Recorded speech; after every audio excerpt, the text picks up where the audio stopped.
Welcome into the DNVR Avalanche Podcast presented by DraftKings Sportsbook. Use code DNVR when you sign up for a new account to get amazing odds boosts every single day. Pick of the week for you this week. I'm going with the all-name team in minor league baseball. There's a number of different options that we can go with here. You can take the Jacksonville Jumbo Shrimp. You can go with the Lehigh Valley Iron Pigs, the Omaha Storm Chasers. There's a couple of them. The Sugarland Space Cowboys might be my personal favorite. And, of course, the Albuquerque Isotopes for the connection to the Rockies. Sugarland is where every kid in Houston played their ice hockey. There you go. Were you a lot of Space Cowboys out there or what? Sure. Sure.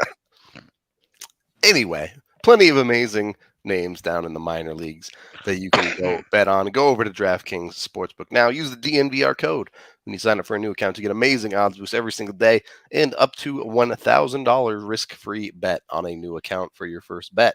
So jump on all of that goodness over at DraftKings. Must be 21 or older. Colorado only. Other terms, restrictions, and conditions apply. See DraftKings.com/sportsbook for details. If you have a gambling problem, call 1-800-522-4700.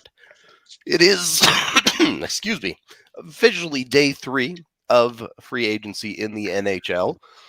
There has not been very much action over the last days as far as significant names signed, meaning there are still some decent ones out there. We'll get into what that means. We'll get into the Kadri conversation. But first, the one signing the Avs have made today is veteran defenseman Brad Hunt. Now, I am a little bit curious where you guys think he slots in, because it's possible. He played 50 games in the NHL last year. He's been an NHL regular at times across the course of his career. Is this guy a 7th, 8th D, or is this more of a AHL veteran type guy? ¿Por qué no los dos? Yeah, both. Fair. I think he's going to be top 4 guy for the Eagles. If you get, in a little bit with some injuries, he's got that you can call up who, like you said, played 50 games last year in the NHL, can be serviceable. But I see this guy slotting in behind McDermott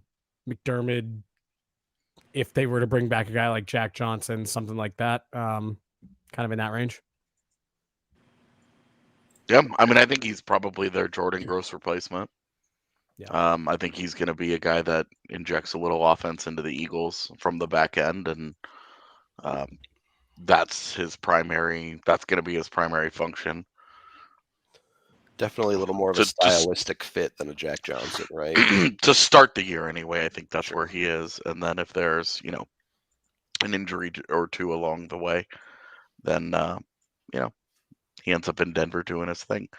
It's kind of odd because if you just click on his player page, he hasn't played in the AHL in years. But I just don't think that the Avs are going to go with the 7th D, or I guess an 8th D of Brad Hunt. And I like Brad Hunt. I think he's a decent depth guy. He's got a great shot. Scores goals everywhere he goes. So I think it's fine. I like the player. I think he's going to be a good fit with how Colorado wants their defensemen to activate. I think this will be cool. I don't think he'll be quite as successful as Jordan Gross was in the same system, but I think he's probably, the fact that he's getting a 2-way deal says that the Eagles are the plan for him. I think one shortcoming of Jordan Gross too was his defensive at times, especially at an NHL level. And I'm curious if Brad Hunt is going to bring to the Eagles maybe a little bit more defensive tools than Jordan Gross did, because he's had a little more NHL experience and reps that might benefit the Eagles a little bit and allow them to continue to infuse offense the way that they did, but maybe restructure what it looked like from last year. Because as far as goaltending, the Eagles, both goaltenders, when they played, were some of the most shots against. And so it was an effective decor, but they were also letting a lot of things happen in their own end. It'd be nice for them to continue with the offensive side of their game, but they probably could stand to upgrade that department. So hopefully that's something that Brad Hunt could bring to the table. I would Well, there's a say, Go ahead.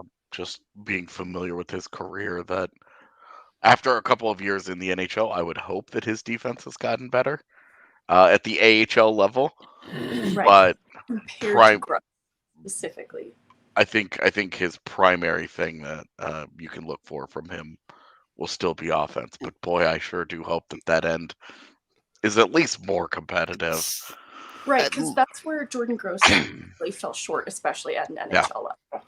And I mean, look, there are some limitations there. He's 5'9", 175 pounds. He's not going to go into the corners and crush people defensively. But as you guys said, he has almost 250 NHL games at this point. So there should be some polish there at very least on the defensive side. Please tell me that 5 years of being in the NHL every day between practice and a handful of games, like, please tell me he's picked up a thing or two that he can take to the AHL.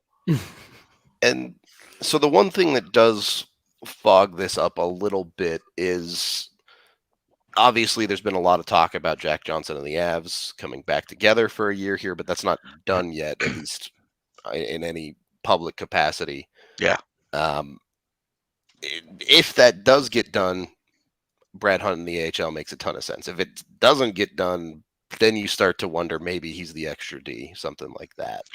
Well, it's a two-way deal, right? It is. It is. And so that's the one part to me that does just kind of it's just kind of a dead giveaway that I don't think they want this guy as their 7th D.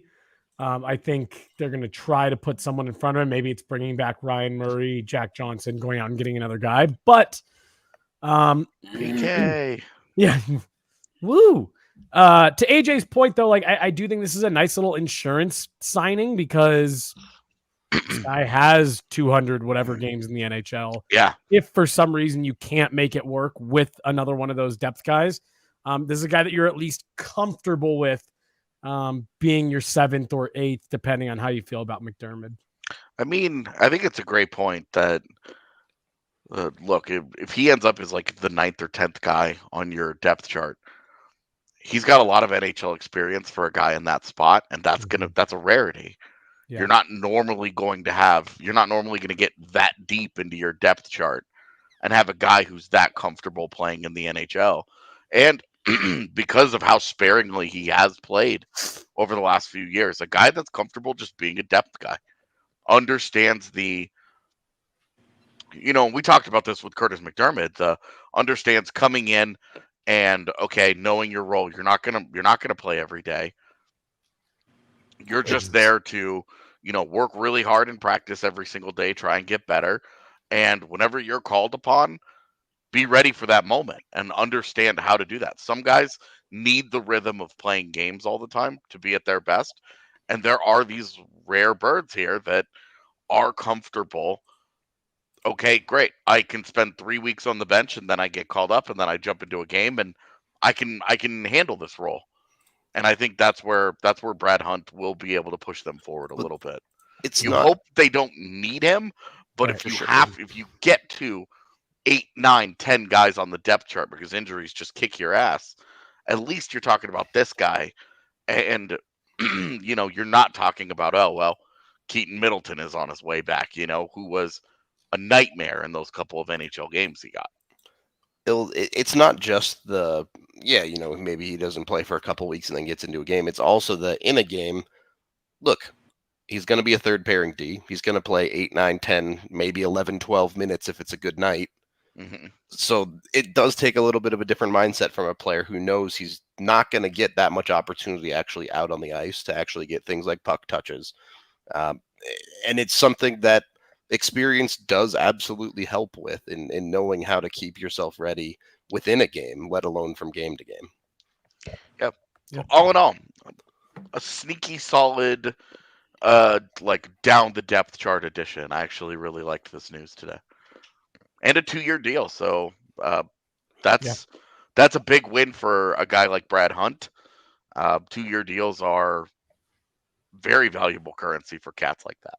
Mm-hmm. And for the Avs, a little extra security. And, if Jason Megna were to leave at some point, Could be talking about an Eagles captain here next year. Okay. I know, AJ, you wanted to talk a little bit more about the Eagles, and I'm sure Megan can jump in on this too.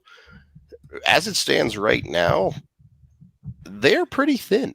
They haven't added a ton of guys at the AHL level. And now, do you expect more to get done, or is this hey, let's hand it over to some of the kids we have type moment? Yeah, I think it's been a mild surprise to me has been how inactive they have been on the AHL free agent market. You know, Brad Hunt, Josh Jacobs, they've added on defense. Really at forward, it's just been Charles Hudon and Spencer Smallman. And Spencer Smallman's not a guy that's going to play in their top, that should not play in their top six. He could be more of like playing the kind of role that they got out of Ryan Wagner last year. Kind of like that middle six all over the lineup, does a bunch of different things for you. And I think until they do more, to me that it looks like this says we have a ton of forward prospects that are down there. We have a ton of guys that we've drafted. We want to give them the ice time for once. Developmentally, one of the big frustrations over the years is that the Avs have not given all that ice time to prospects that you get. Jean-Luc Foudy playing third line center, like trying to work his way into it. But this year, just with the lack of moves, Charles Hudon should definitely play top six. He's a really good AHL player, very good scorer, explosive player. He should absolutely be part of the Eagles' top six. But when you do have Maltsev and you do have Kaut and you do have Oscar Olesen and Sampo Ranta and Jean-Luc Foudy, you would really like to see those guys getting the lion's share of power play 1, power play 2, PK 1, PK 2, top 6 minutes and even strength. You really want to see those guys continue to get those minutes. And with the lack of additions that they've made so far at the AHL level, maybe we finally get that. Yeah, so I am, as it stands right now, the shift to me, as we've seen over the last handful of years, one, the Avs have had pretty deep prospect pools, so there's a number of them, but two, they were pretty comfortable with putting guys down in the ECHL as a sort of development path. Obviously goalies, but beyond that too, players like Nate Clermont, etc. Is this a shying away from that? Is this a moving towards wanting to develop players directly at the AHL level a little bit more aggressively, or is this just kind of the room they're in now? Are you asking AJ, or is it just kind of like it's open to whoever? Well, so my thing is that I keep coming back to here, and a lot of it piggybacks a lot off of what AJ was just saying, but I just keep going back to the Lightning and how much they have talked about wanting to replicate what the Lightning have done. And now they finally get over that hump for the first time. And again, what is it that we've talked about with the Lightning over the last, going all the way back to 2015? They do it with their own guys. Their core guys are all homegrown.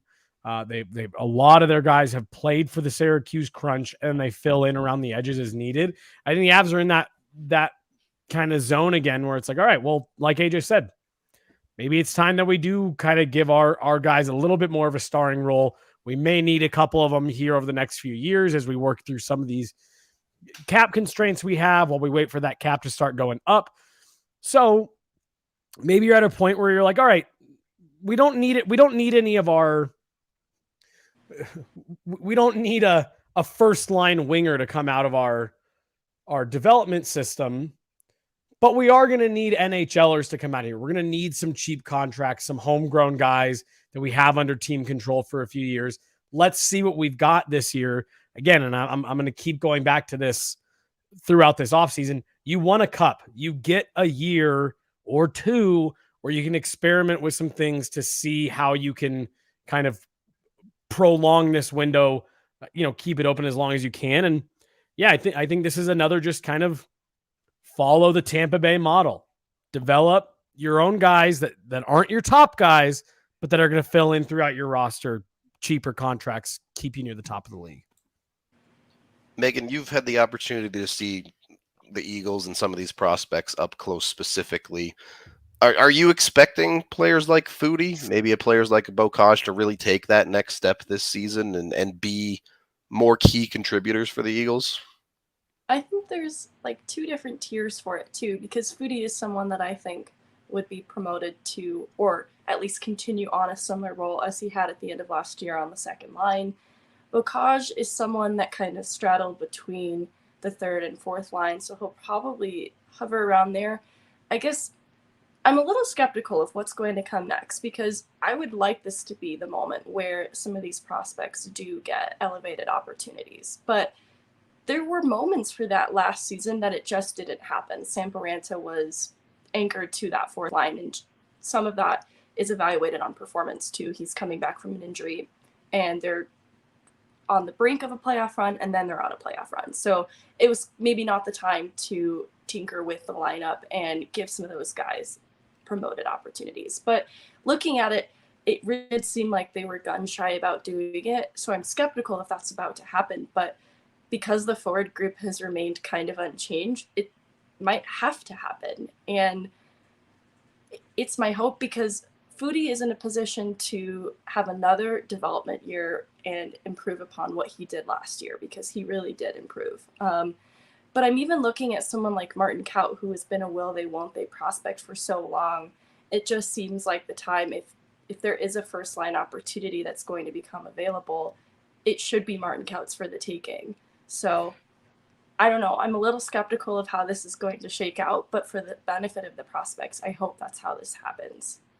Where's everyone out with Martin Kaut? I kind of officially punted on him about a season and a half ago. Is everyone...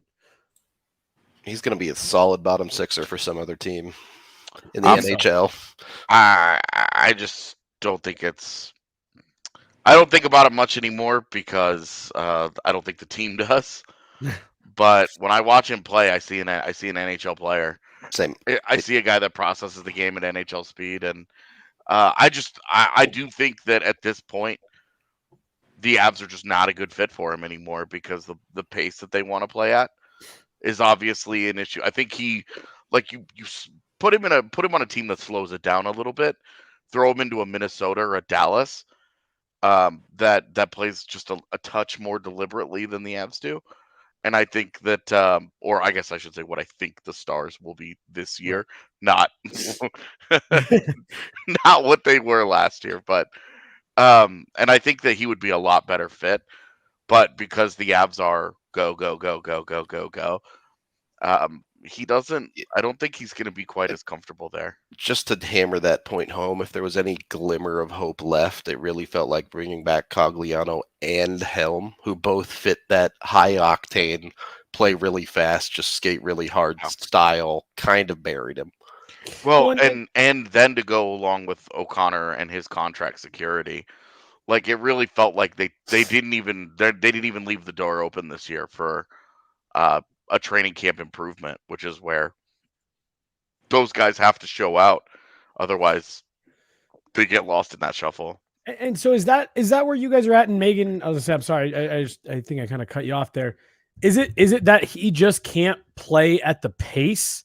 Because I it's not that I don't see him as an NHL level player, but like, to me, when I watch that kid play and the little bit we've seen him in the NHL, like, he looks like a fourth line. I mean, like, he looks like Darren Helm now. Like, you're looking for like fourth line minutes out of him. Just don't get caved. My impression of Kaut has been that he could play at that pace, and he has a very young mindset. He plays with so much confidence at an NHL level, but when you see him get NHL opportunities, he does play with more caution. And I think that there's this perception he has, and this is me speculating, that the relationship to the front office has lost trust in him, and he feels that when he gets NHL call-up opportunities, because the way that he plays and shines in games is with more opportunities. He's less visible if his ice time is limited. And that's what happens with these brief, limited opportunities when he does get called up. And that's why his game shines at an AHL level, and he has a confidence there because he does play well.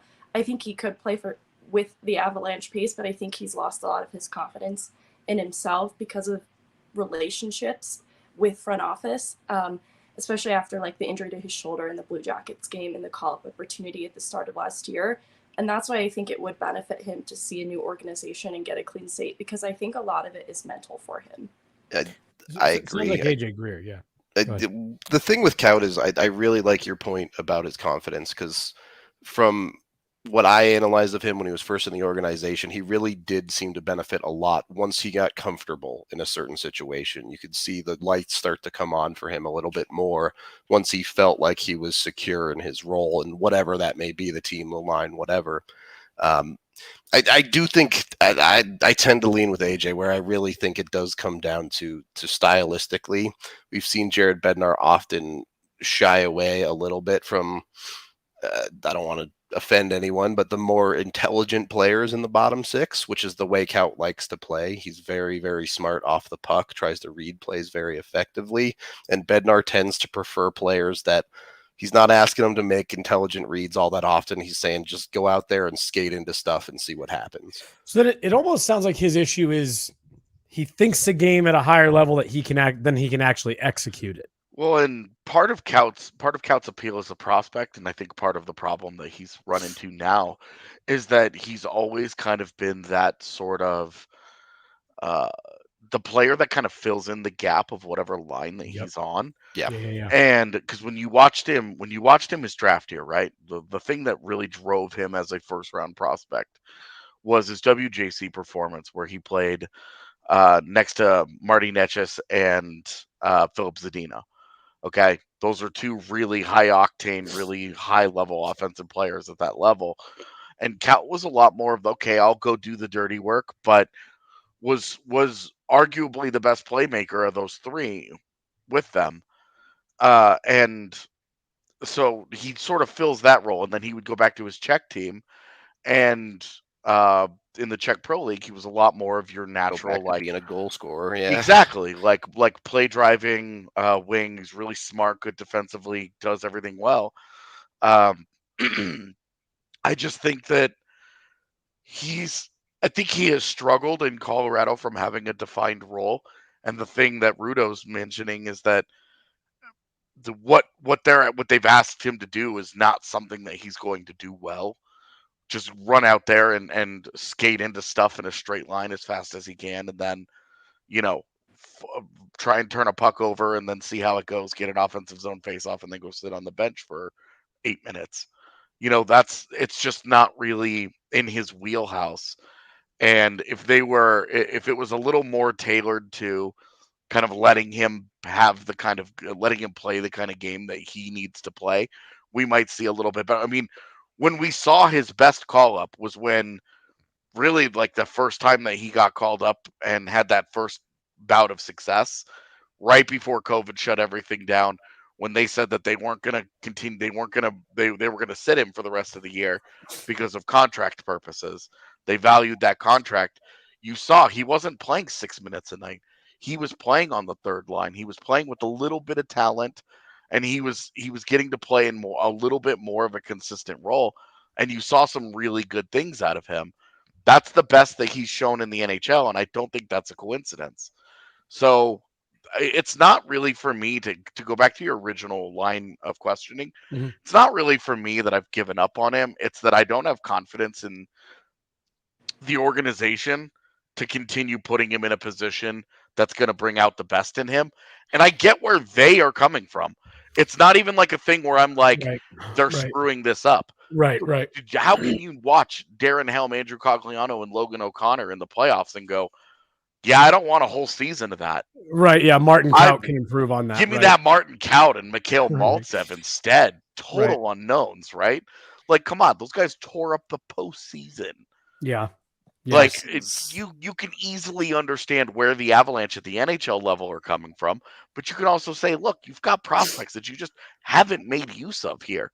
You need to start trying to figure out answers. If they don't get a single NHL player out of this crop of forwards that's currently sitting in the AHL, it is a massive, massive indictment on their development, and it's a big time failure because they do have to pay 1.25 to keep a Cogliano instead of getting a 950K out of somebody, out of one of these kids.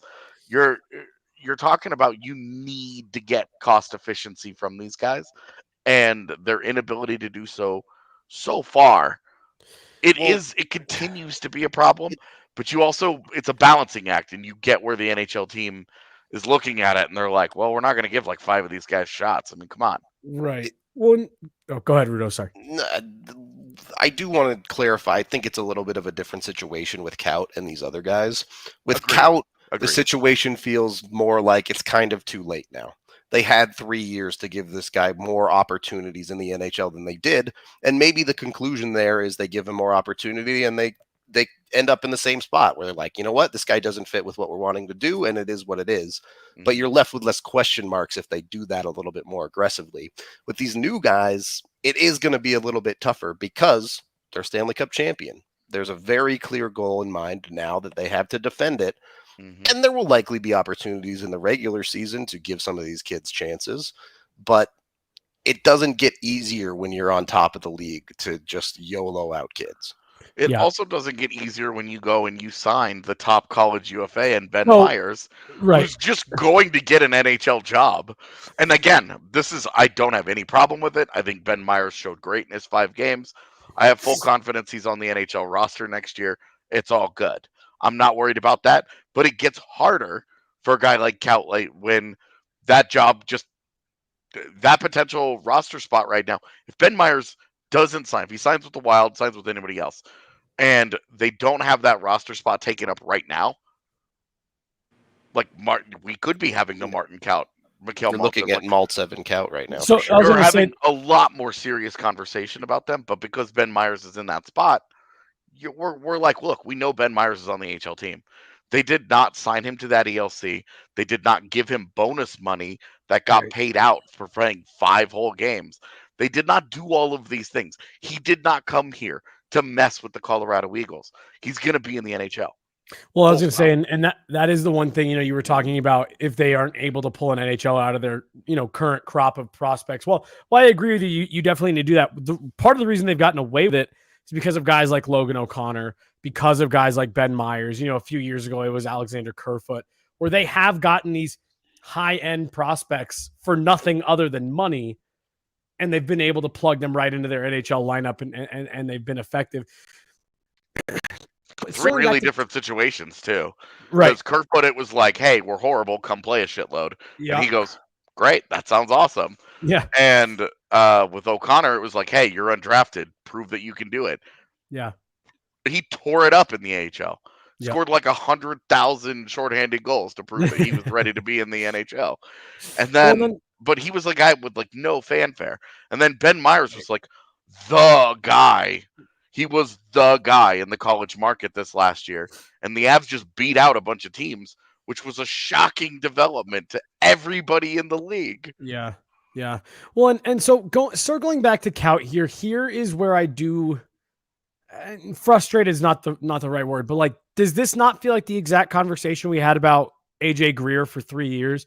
He'll go somewhere else and be really good in the bottom 6. He's just not being put in the right situations to succeed. Oh, they're not giving him the right opportunities. He can't be playing in the bottom 6.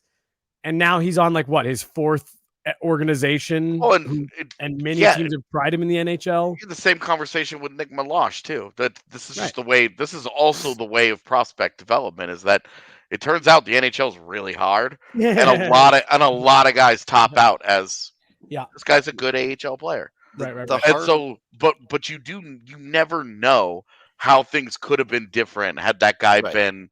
Hey, don't give him 6 minutes in the NHL. Give him 10 minutes in the NHL.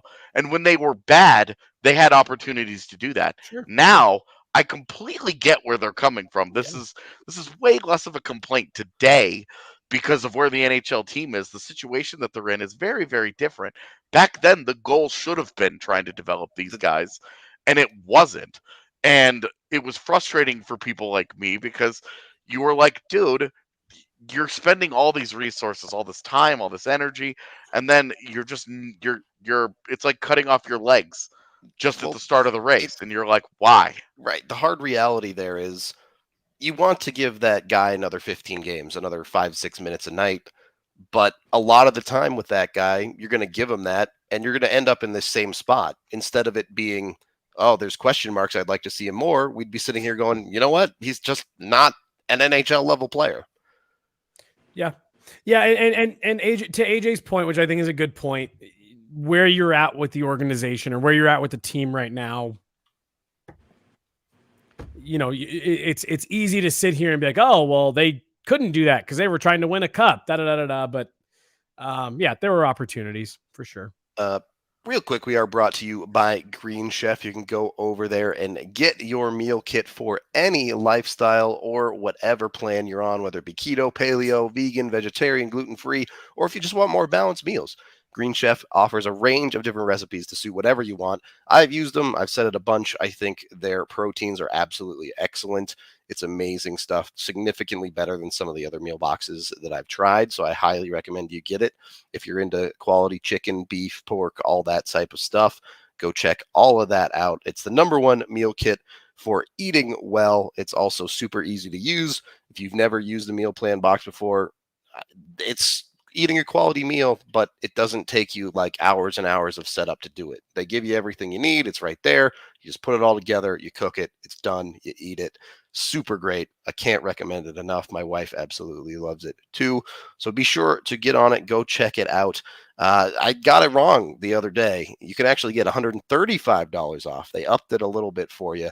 If you go to greenchef.com to DNVR Avs, that is greenchef.com/DNVR Avs 135, and use the DNVR Avs 135 code over there to get $135 off across a 5-box order. Your first box ships free too. So you get all sorts of bonuses there. Again, it's greenchef.com/DNVR Avs 135. If you're looking for a meal box, this is probably the best one that I've tried out there. So jump on it today. Go get yourself some Green Chef, the #1 meal kit for eating well.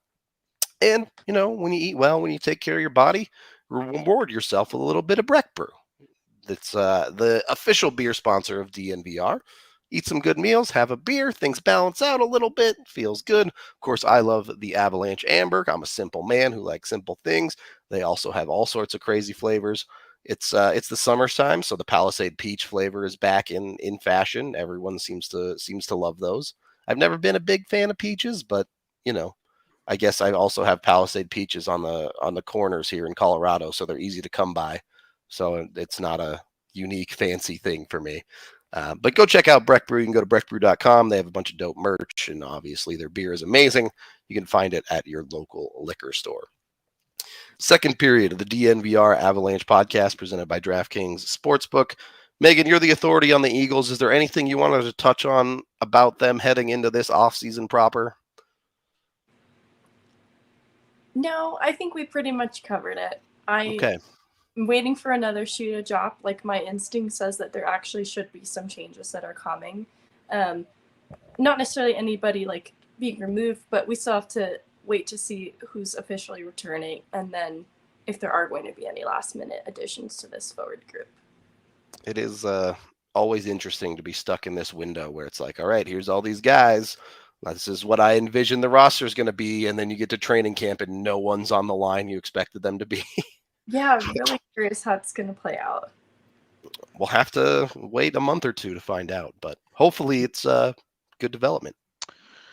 Can I just also point out, last point about lack of opportunity here, when you give 11 games to Kiefer Sherwood and 20 games to Jason Megna. Yeah.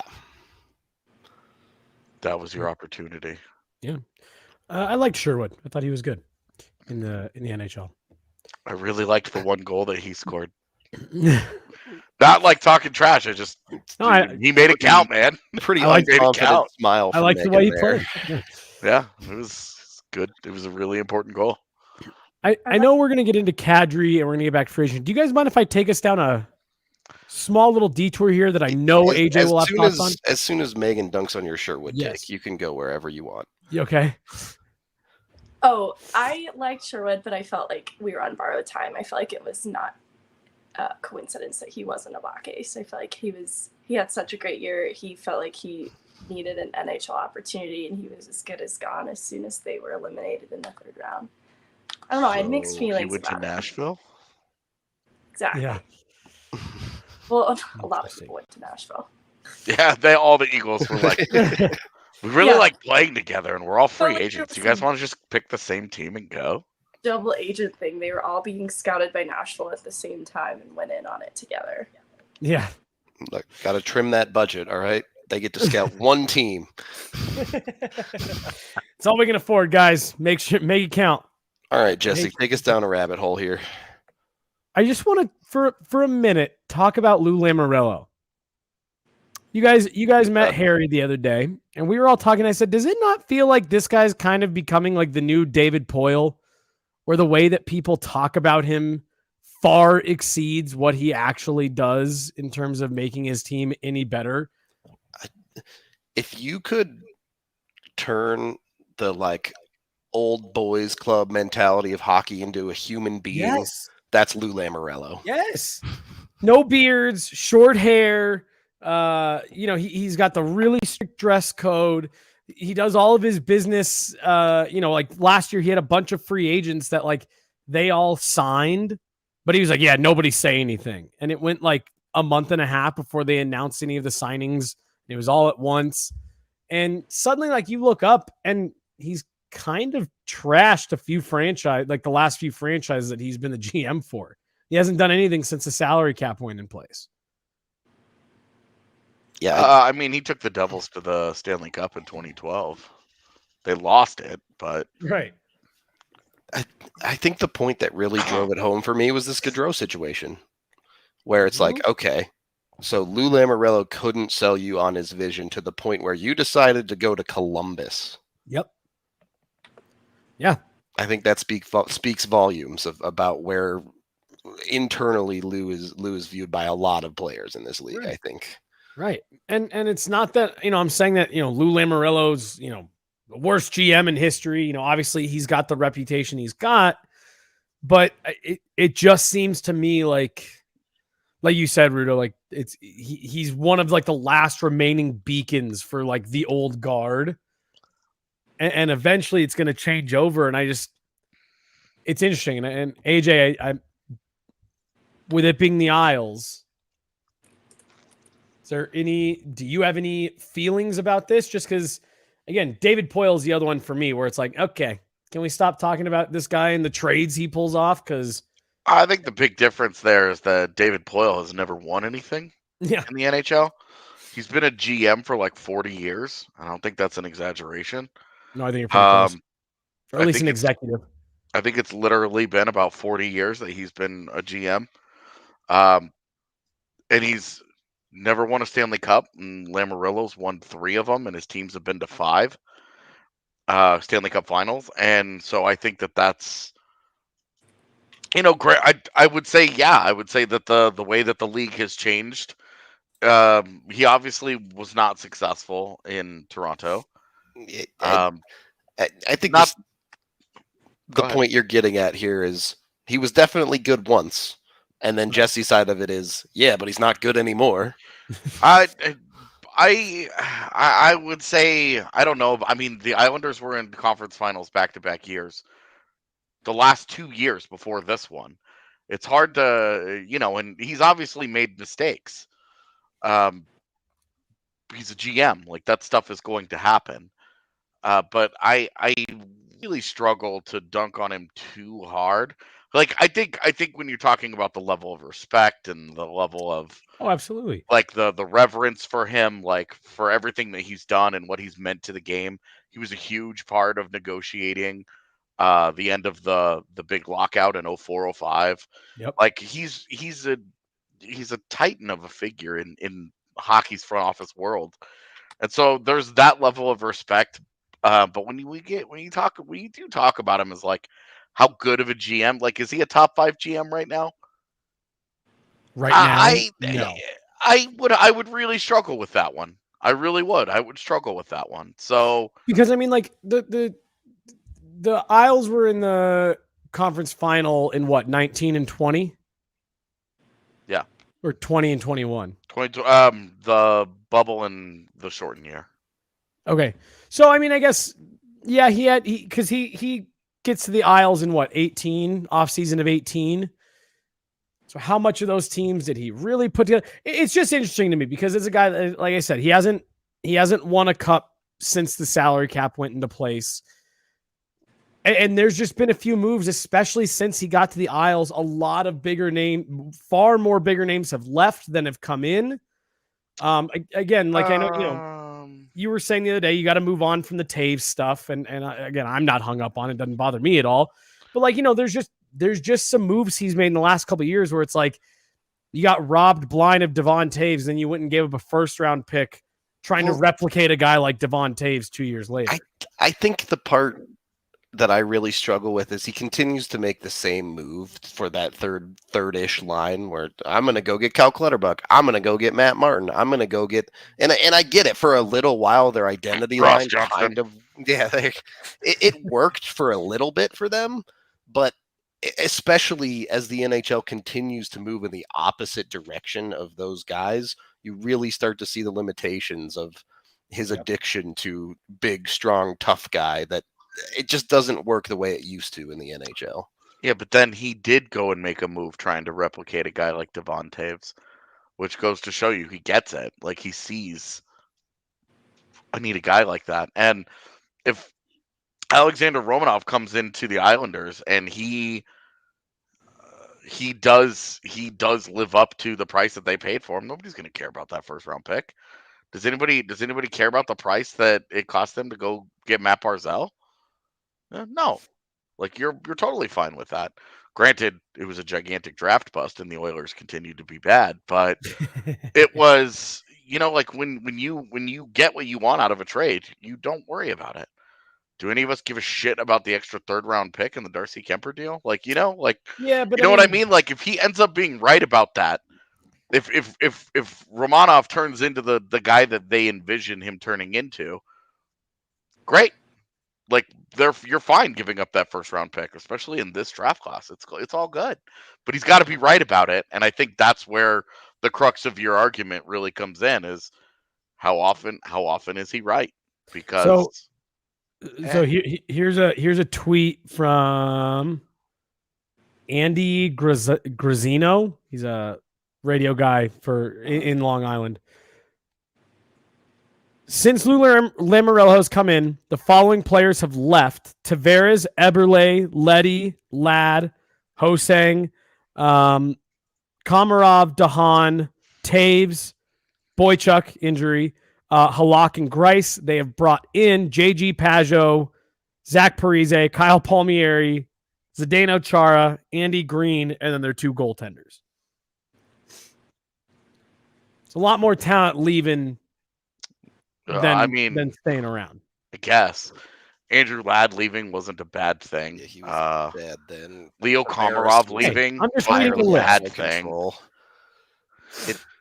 It's a little more complicated than that, but Nick Leddy leaving at the time, it was time for Nick Leddy to go. He's not any good anymore, and so I'm good with that one too. And to be fair, it goes beyond just the GM here, right? Absolutely. Clearly the vision of Lou Lamoriello and Barry Trotz's system worked very, very well together, and they made quality hockey teams. Now, since Trotz has left, Isles are a little bit lost at times, it feels like. Well, we don't know. We'll see. We don't know what Lane Lambert's going to be as a coach. He's been Trotz's right-hand man for 15 years. He was the guy that finished as the runner-up in the Avs coaching search. We have no idea what Lane Lambert's about to be. Lane Lambert could be one of those guys that he's been ready for a job for a long time. He rolls in and kicks ass. And then are we having this conversation a year from now? Because it's Lamoriello that had the balls to fire a guy like Barry Trotz and give Lane Lambert that shot. If it works out, Lou did it again. Lou strikes again. But if it's wrong, then it just continues the slow decline here. But I will say, we're kind of bagging on Lou Lamoriello here. He helped kickstart the rebuild of the Maple Leafs that are what they are now, where they're at least relevant. Like, can they get out of the first round? Are they whatever? He's the guy that started that process for them, and that process has moved in the correct direction. And then the Islanders, when was he there? 2015 to 2018. So he's the guy that drafted Marner and Matthews. Yeah, So but I mean, sounds like he should be a draft guy, not a yeah. So I'm just saying, like, he got the Maple Leafs where they are right now. He got them started. I'm not giving him full credit for being who they are or whatever, but he got them started. And while you could look at the picks as whatever now, when they took Mitch Marner in 2015, it was a slightly controversial decision because Noah Hannafin was the top guy on most people's boards at the time, and everybody was like, "You need the D, you need the D, you need the D."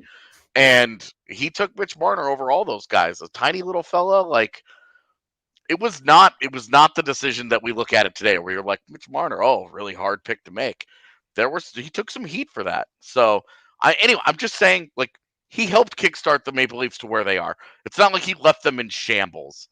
And he got the Islanders to 2 conference finals here.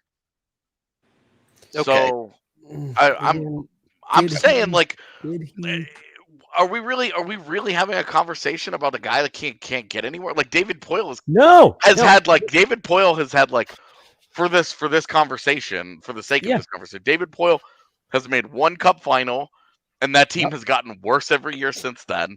And he has, how many conference finals has Nashville gone to in the entirety of their history? Because he's the guy that's been at the top. Is it 2 or is it just the 1? So I don't know. It's either 1 or 2. So it's not fucking many. But I'm just saying, like, I would still say I would think that Lou is I would have him as a top 10-ish GM, but I would have him closer to 10. And this mostly comes from what Rudo brought up right when we first started talking about this. Is I just stepped back and looked at this Gaudreau thing, and the Islanders kind of found themselves as like the last ones at the dance without a partner, and that's where I just kind of stepped back and it's like, just one. Wow.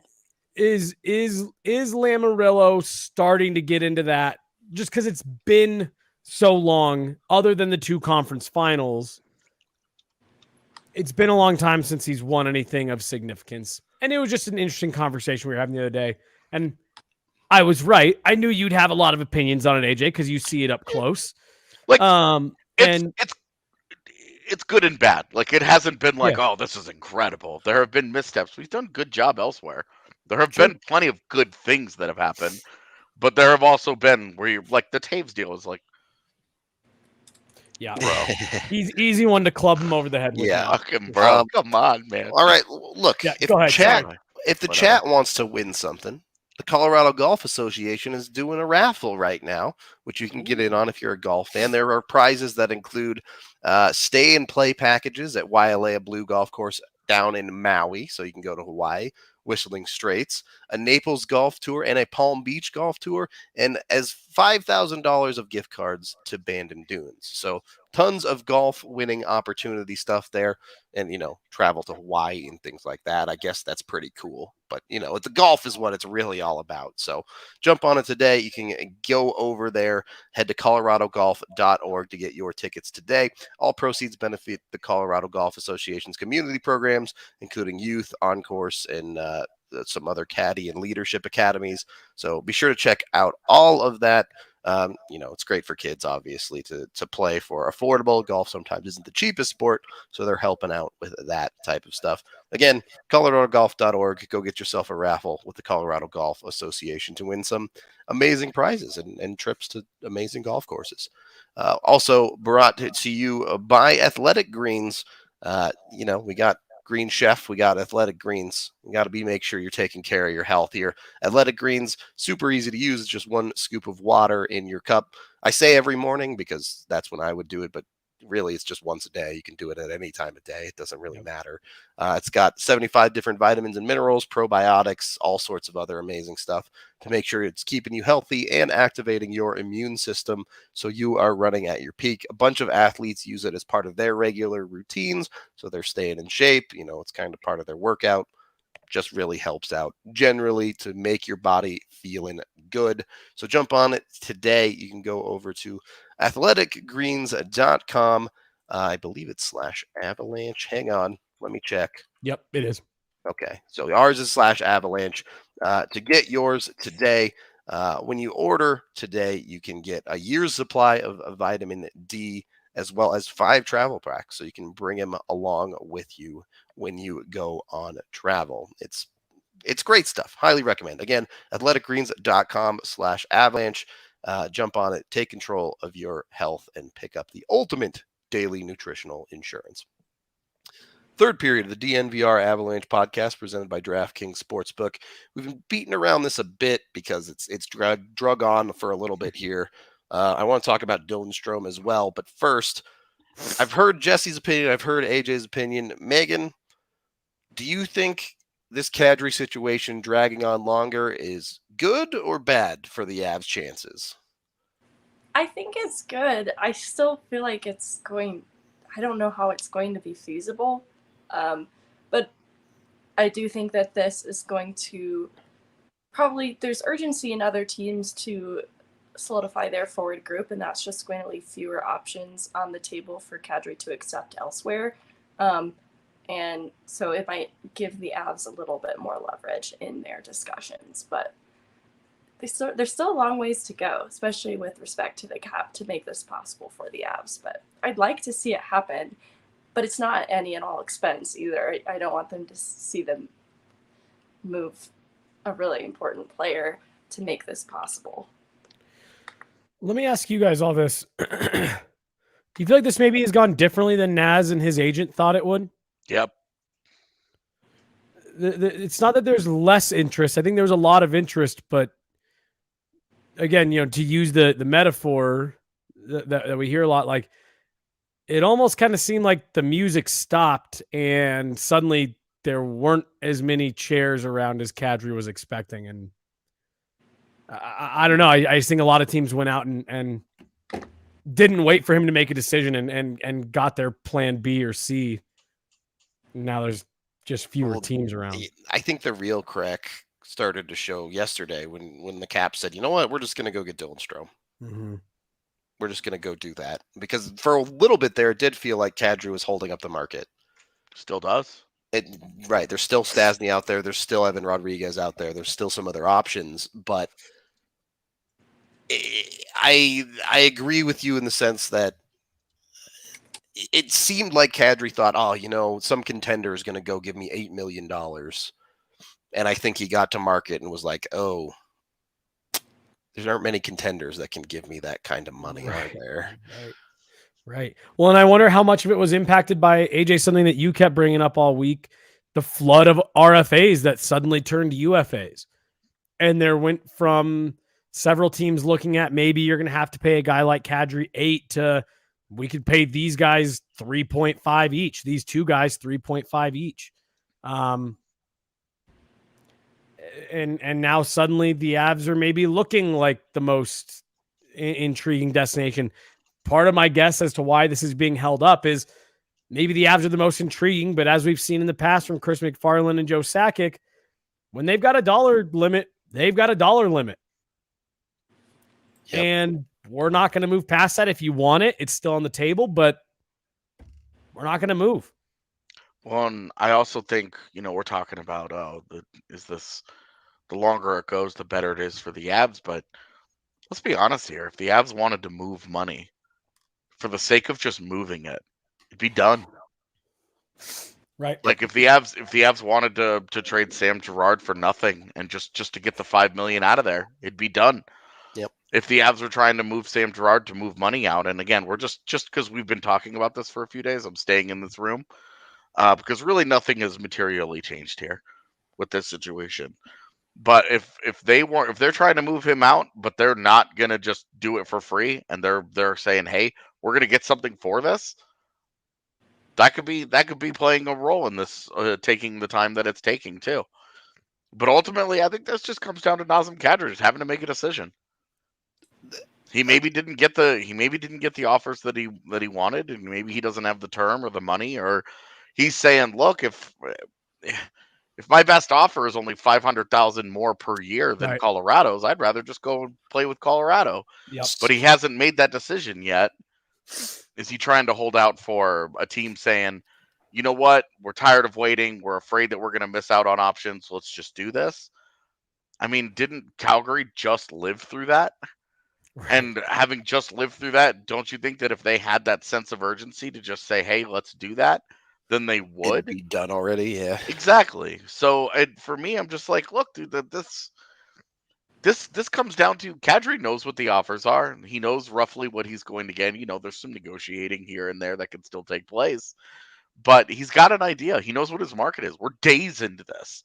He knows who's interested. He knows what's happening here. He knows what's up. So It's time for him to just make a decision. And I say that, and I don't want to make it sound like I'm like, God, Kadri, just make a decision. He can take all summer if he wants. It's totally his prerogative. But you can't blame teams if they just decide can't continue to wait for this. Yeah. Yeah, if the Avs are just like, look, dude, we're not doing this dance anymore. We're gonna go give Evan Rodriguez $2.5 million, and we're gonna move on. Then that's what they do. So I know you kind of gave the extremes there, but realistically, how much longer can this go on before Kadri makes a decision? I think until those teams move on, because if the Isles say the Isles move on, the Isles, or say the Flames move on, those two teams over the weekend, he hasn't made a decision, and those two teams decide, I'm out. Hey, we're tired of waiting on this. If you were going to say yes, if you really wanted to be here, you'd have said yes by now and you'd be here. But if he doesn't have to wait. He doesn't have to wait for the Avs to move money. You're allowed to exceed the salary cap. So if he's chosen and he's sitting around waiting for a team to make a move, he doesn't have to do that. Mechanically can sign, yeah. Yeah, it's just I would love to know what the holdup is on his part, because to your point, I don't remember which one of you just said it. You know what the market is. You know what the offers are. Is there a team that's saying, hey, we want to get in on this, just hold on, and it's a team that he's really interested in?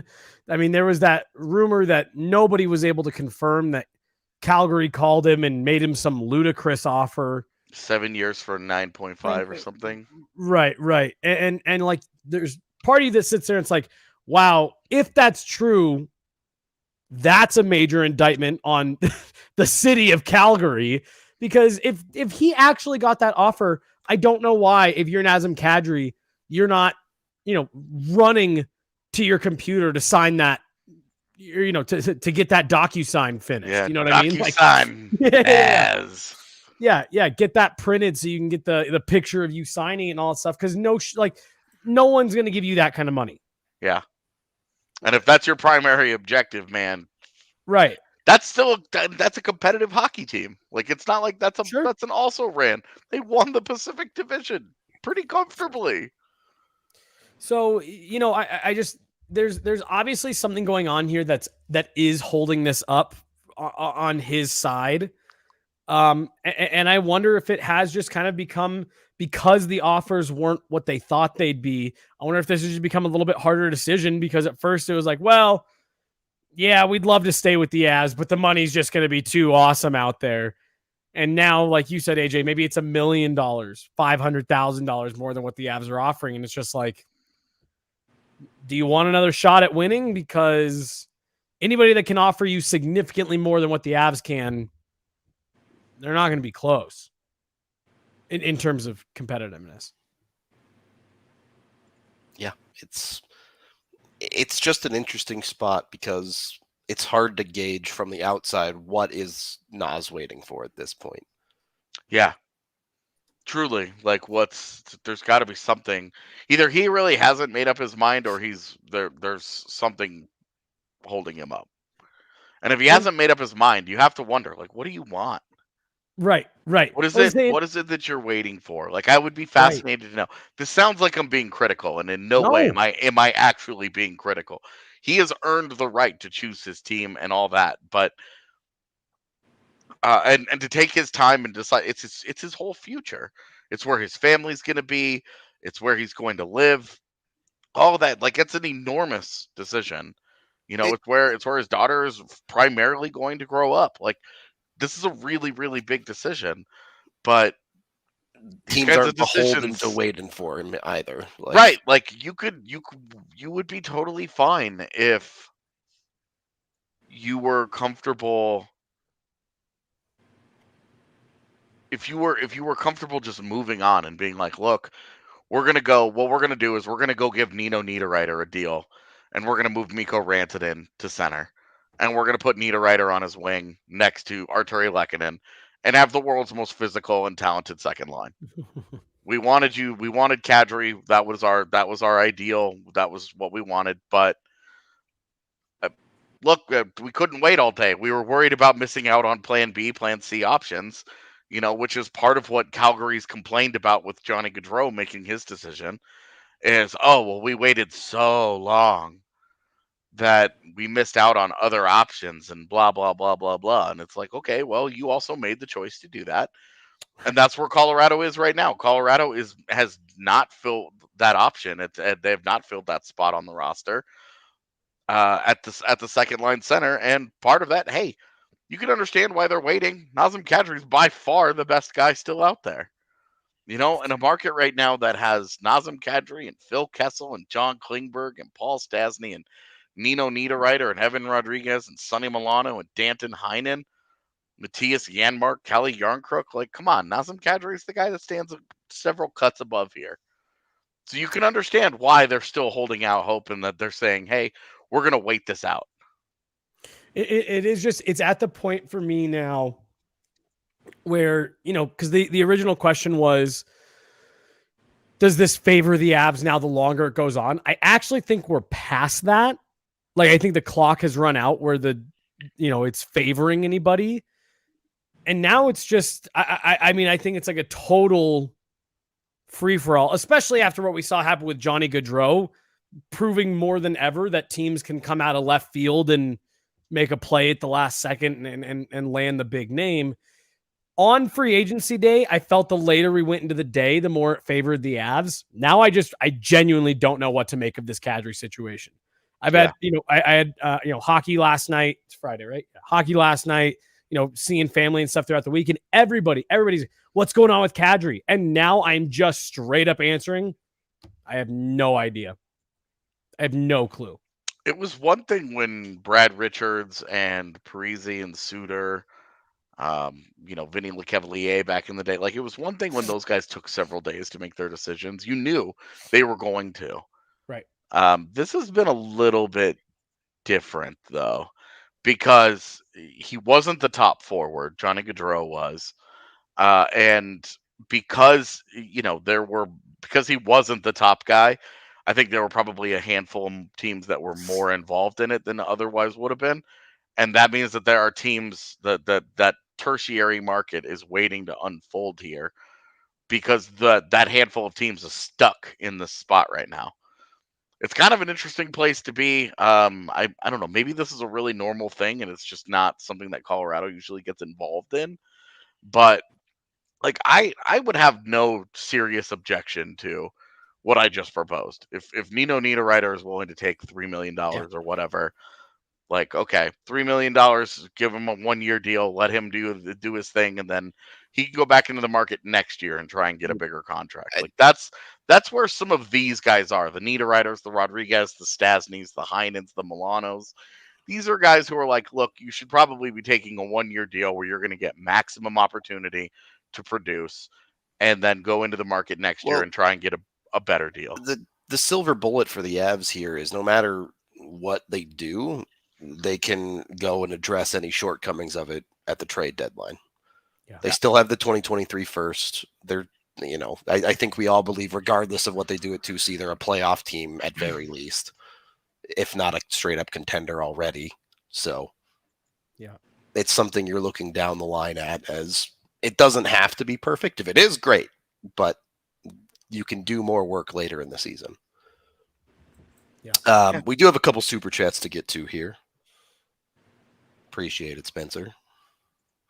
$5 from Miss Truly, who says, you guys in a perpetual state of anxiety for the inevitable emergency pod. Also, Megan is a boss lady of boss ladies. Honestly, I'm ready. Let's just be done. I wished it was going to come through while we were on this pod. I feel like that's why we've all secretly been kind of like dragging out all of our like thoughts. Maybe he'll sign. I think just waiting for it to come in, or just an update on it. This is the other thing that we talked about. Obviously I wasn't on yesterday, but going back 2 days, it was on trade deadline or free agency day. What is so odd about this is there's nothing out there on this. Yeah, it's pretty radio silence for sure. I think we have a couple more super chats. Yeah. Maybe. Oh, there we go. There it is. Real Politic for $5. Thank you very much. Likely not a bet Kadri takes, but sign Nas for a year and what we can afford, then extend in January when cap hit will land on years with more flexibility. I mean, Nas isn't going to take a 1 year bet on himself this year. I don't think it just doesn't make any sense for him to. He's almost guaranteed to have a worse year. Yep. Yeah.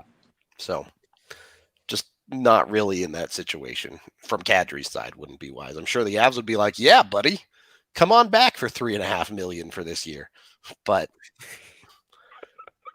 I mean, at that point, if you're going to do that, just do it for one. Yeah. What's the difference if you're already throwing all that money away? A couple mil either way. What does it matter? Yeah. $5 from Colton. Do we know why Kadri said no to a Calgary trade the first time? So he didn't want to leave Toronto. Yeah, it wasn't about Kadri. It was about, or Calgary rather. It was about him wanting to stay in Toronto. Second line center is a really important part of a hockey team, man. So if you don't think that he's a vital cock, might die, but he's a vital cog to the team. Every second line center is a really important part. Look what happened to Tampa Bay with no Braden Point in the final. Like Colorado, the best example is the last 2 playoff years for the Avs. Yep. Nazem Kadri probably won them that St. Louis series, and then his absence could have very likely cost them the Vegas series. Yep. And then $2 from Cole, who says, maybe it's done. Sakic now finding the best trade. We talked about this the other day a little bit. Once the Avs start aggressively asking around trying to find that trade, everyone's going to know. Okay. Yeah. So Nas is going there. Yeah. Well, and the other teams that are chasing him would move on to stuff. Yep. But those teams aren't. Tells you that if look, maybe Naz has decided, he just hasn't fucking told anybody. No one, just watching the chaos unfold. Yeah, he's like, you know what? I'm just gonna turn my phone off. I'm gonna go fishing. I'm gonna go play in the park. I'm gonna go swimming. Do whatever he wants to do. Who knows? Yeah. Well, I mean, there's nothing we can do but wait to find out at this point. So, any final thoughts from y'all three on the Eagles, Nas, free agency? Anything else you guys wanted to touch on today? Only other thing I've got is how cool it was to see the picture that they engraved Colorado Avalanche 21-22. I thought that was cool. I said it was the first time they've ever engraved the name before it goes out on the summer tour. Player names will be later, but thought that was awesome. And it's I did a segment with TDSP and Adam this morning. He was asking, he's like, so is the championship euphoria like still going? I was like, I'm still working on believing it. Yeah. And stuff like that helps. There are times where I wake up and the first thing I always want to tweet out is, can y'all believe they actually won the cup, LOL? No, I still can't believe they did it. It's still weird. It's still weird. Like it's both believable and this weird, like, wow. I'm really going to appreciate this in 5 years after a lot more misery comes my way. Yeah. It just goes to show you it's really hard to be happy. Like in the moment of like, you Right. know that this is the happiest that you can get as a fan of a sports team. And it's hard to just be like, yeah, that's how I feel. Well, my favorite is the Nick Saban quote where he said, the first time I knew that I was in trouble, I think he said it was his first national championship with Alabama. And the first question that he was asked in his post-game presser was, do you think you guys can do it again next year? And he was like, whoa, I like just got off the field from winning it this year. Yep. It's just been like, it's been a fun off season, dude. Like you have like not having to have the conversations of what do you change? How do you get over the hump? Where did it go wrong? Like you said, that is something that I think you don't fully appreciate in the moment, that we've just gotten to have fun conversations for the last 3 weeks. It hasn't been hard. Yeah, $2 it's like really quick. Sorry, AJ from Colton saying he did re-up on his Grizz season tickets. Nice, So good call. you're going to get to watch a lot of Trent Miner. There you go. cold. I mean, it's just true with that And JoJo Taryn signing. Visor. Tyler Weiss. Hey, asked about the Burgundy. Oh yeah, yeah, how was the game last night? You're the only one that ended up going. Yeah, I'm gonna write about it. It was interesting because Team White just didn't play very, like, individually. Sean Behrens and Ben Myers looked really good, but Team Burgundy had a lot of the standout players: Cam Wright, Wyatt Ahmet, Lil Z. Pfizer actually played very well, but it wasn't necessarily to the fault of anyone on the White team. Like, it's not like Ambrosio looked bad, but there were just some shortcomings happening on the White team that were a little difficult to contend against. But I'll go into it too. Like, individually, Myers and Behrens looked really good. Nice. There you go. To answer this last question, Sam Girard around the league would have a lot of value. I'd imagine a ton, especially given the contract he's on. He's signed long term at a really reasonable number at $5 million. He's a bona fide top 4 defenseman that moves pucks well, and he's a good defender. Like, Well, and he's also got the plenty narrative, of value. the narrative of, well, he's injury prone is like the most anecdotal evidence argument of all time. Yeah. It's garbage. He literally had an Ironman streak that ended with COVID. Not even an injury, but with COVID. So, no. It's nonsense. Okay. So I think we're good there. Obviously, go get a membership to DNVR if you want to read Megan's piece on, I guess we're calling that the Burgundy and White game now. I'm not. No. Are they still going to do one after training camp? No, they don't. They've do that stopped doing anymore. them. Yeah, Bednar was like, I don't want anything to do with that. Oh, I really liked going to those. This was They were not fun at all. No, it isn't. So the OG Burgundy and White game is dead. Long live the new one. I guess. Go read Megan's piece if you're a member. We're gonna get out of here for the day. We appreciate you all so very much. We'll be live when Kadri makes a decision and the Avs decide to do something. Other than that, we will talk to you whenever we see you.